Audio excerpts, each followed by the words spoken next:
तुला खूप काही द्यायचं आहे मला. ऐक, आज दुर्लक्ष करू नकोस. आज तरी थांब. आज तरी माझं ऐक. मी तुला किती वेळा बोलावलंय, पण तू प्रत्येक वेळेला म्हणालास नंतर वेळ नाही, मन नाही. पण आज तुला माझा हा संदेश ऐकावाच लागेल. मी स्वतः नवनाथ बोलत आहे. तुला खूप काही द्यायचं आहे मला.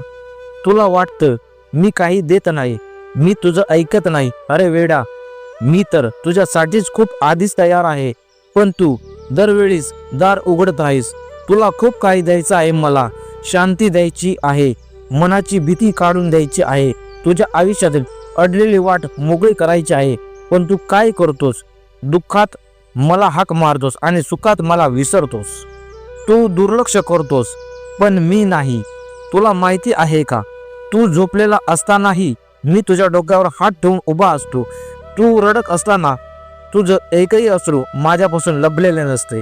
तू म्हणतोस नाता माझं काहीच होत नाही, पण मी म्हणतो तू घाई करतोयस, विश्वास ठेवत नाहीत. मी वेळ घेतो, कारण मी अर्धवट देत नाही. मी जे देतो ते कायमचं देतो. आज ऐकावंच लागेल तुला. आज तुला ऐकावेच लागेल, मनाने अंतकरणाने. देवळात येऊन नये, दिवा लावू नये, फक्त शब्द बोलू नयेत.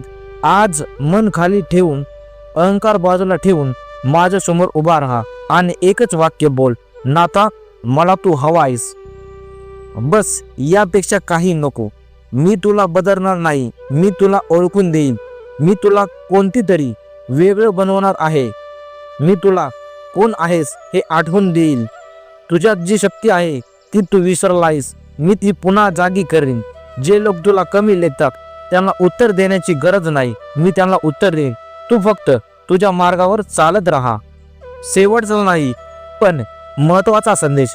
हा माझा शेवटचा संदेश नाहीये, पण आजचा संदेश खूप महत्वाचा आहे. तू दुर्लक्ष केलंस तरी मी तुझ्या बरोबरच आहे. पण जर आज तू थांबलास, ऐकला नाहीस, मनाने म्हणलास, तर लक्षात ठेव, आजपासून तू एकटा नाहीयेस. तुझ्या सोबत मी स्वतः आहे. फक्त तू हार मानू नकोस, पुढं चालत राहा.